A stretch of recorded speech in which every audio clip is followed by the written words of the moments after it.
কি আবৃত্তি করে শোনাবে, আমরা সকলেই ওনাকে উৎসাহ দেবো ইনশাল্লাহ।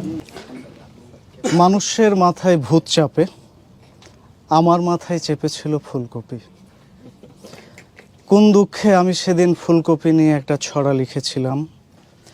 শীতের দিনে তোমার কাছে ফুল চাইনি প্রিয়, সময় পেলে ভাজা করে ফুলকপি দিও।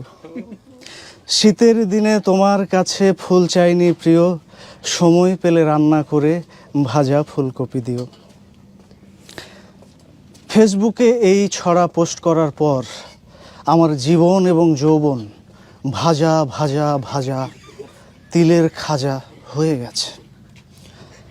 বউ আমাকে বলল, এই কবিতা তুমি কার উদ্দেশ্যে লিখেছ? আমি সরল গলায় বললাম, কার উদ্দেশ্যে মানে? এরপর বউ আমাকে একগাদা প্রশ্ন করলো, সব মিলিয়ে প্রায় 5 প্রশ্ন। সব কয়টা প্রশ্ন আমার মনে নেই, অল্প কয়েকটা মনে আছে। যেমন ধরুন, প্রথম লাইনে একটা শব্দ আছে প্রিয়। কে তোমার প্রিয়? কে তোমাকে ফুল দেয়? দিনে কয়বার দেয়? কেন দেয়? কিভাবে দেয়? কোথায় দেয়? কি ফুল দেয়? আর কি কি দিছে? কি কি দিতে বাকি রাখছে? তাজা ফুল না প্লাস্টিকের ফুল দেয়? কার কাছে তুমি এই শীতে ফুলের বদলে ফুলকপি চাইছো? হ্যাঁ, এত কিছু থাকতে ফুলকপি চাইতে গেলে কেন? কেন? আরে কাঁচা ফুলকপি না চেয়ে তুমি রান্না করা ফুলকপি কেন চাইলে? কেন চাইলে? অন্য কোনো মেয়ে কেন তোমার জন্য ফুলকপি রান্না করবে? হ্যাঁ, ঘরের রান্না মুখে রোচে না? না, ঘরের রান্না মুখে রোচে না। আরে ফুলকপি মানে কি শুধু সবজি ফুলকপি না? এর অন্য কোনো গোপন অর্থ আছে? গোপন অর্থ আছে। সারা জীবন ফুলকপি খেয়েও স্বাদ মেটে না। না, কবে তোমার পেট ভরবে? আর কত ফুলকপি চাও? বুড়ো হচ্ছ আর ফুলকপি? হ্যাঁ, খিদে বাড়ছে না? আমি কি তোমাকে ফুলকপি খেতে দিই না? আমি কি তোমাকে ফুলকপি খেতে দিই না? আমাকে বললে কি আমি ফুলকপি খেতে দিতাম না? আজকে তুমি ফেসবুকে চাইছো, কালকে কি থালা নিয়ে নিউ মার্কেটের সামনে বসবে? পরশুদিন কি পত্রিকায় বিজ্ঞাপন দেবে? আমাকে বললে কি আমি তোমাকে ফুলকপি দিতাম না? সর্বশেষ প্রশ্নটা বড়ই নির্মম, তোমার এত লোভ কেন? আমি কোনো প্রশ্নের উত্তর সদুত্তর দিতে পারিনি। তারপরে আমার জীবন ফুলকপিময়।